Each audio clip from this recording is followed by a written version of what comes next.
Hello, my name is Ava Lavari. I am a senior health science student looking to go into occupational therapy. For the first question about what experiences helped me learn a lot about OT, I had multiple different shadowing experiences, two of which were at outpatient clinics with adult populations focusing a lot on neurodiagnoses and also hand therapy.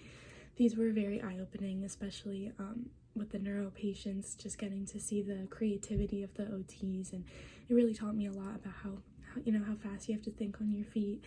I remember specifically watching one patient who it was a first follow-up after an eval, and they had previously expressed that they really missed cooking and being able to cook for themselves and their family. And I watched the OT, she thought for a second, and then she immediately got a pot and tongs and little bean bags to imitate the weight of food or water while cooking. And it was just really great to see, she didn't just hand him dumbbells and say, do wrist curls, but she instead said, okay, we can build up that strength, but in a more realistic way where you can also practice those activities of daily living. I also shadowed and observed at two different pediatric locations, one of which was CHOP, the Children's Hospital of Philadelphia, where I got to watch an interdisciplinary specialty feeding and swallowing team, which had an OT, of course, and an SLP, a dietitian, physician, and I got to see the way the OT went about helping them with their feeding, introducing them to different textures and foods, and she even worked with them on bathing and sensory integration with the water and that kind of thing. The second pediatric location that I shadowed at was an outpatient clinic with children with autism, emotional regulation issues, more physical disabilities, just a very wide range of diagnoses. And this taught me a lot about not only how fast-paced peds is, it was very go, 30-minute sessions each, which I very much enjoyed. I really liked that fast-paced atmosphere, but it also showed me a lot about how important it is to get to know each patient individually and not just assume because they have one diagnosis, they're going to act the same as another child.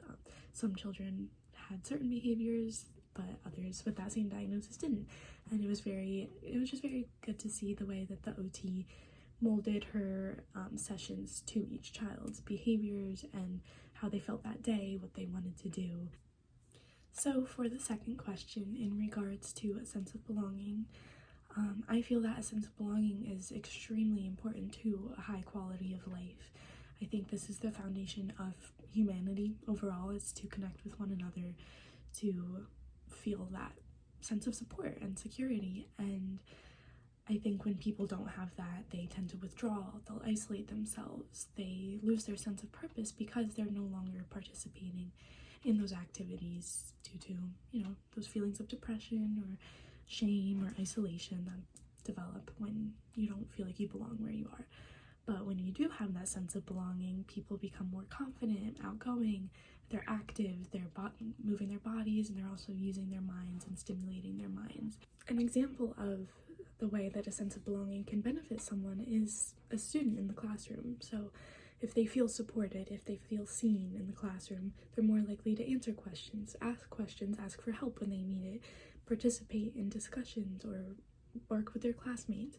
But if they don't have that sense of belonging, they're going to feel ashamed and afraid to ask questions out of embarrassment. They're not going to ask for help, and they're going to fall behind and isolate and withdraw. For the third question, asking about different societal issues that OTs can help with, something that I'm very passionate about and I've seen a rise in recent years is autism and autism in the classroom and schools.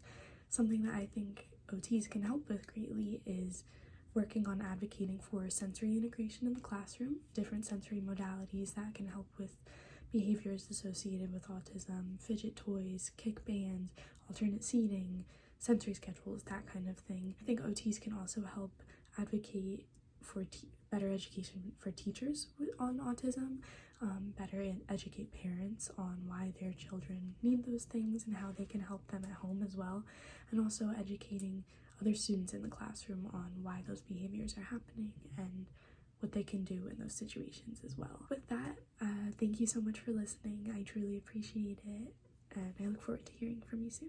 Thank you.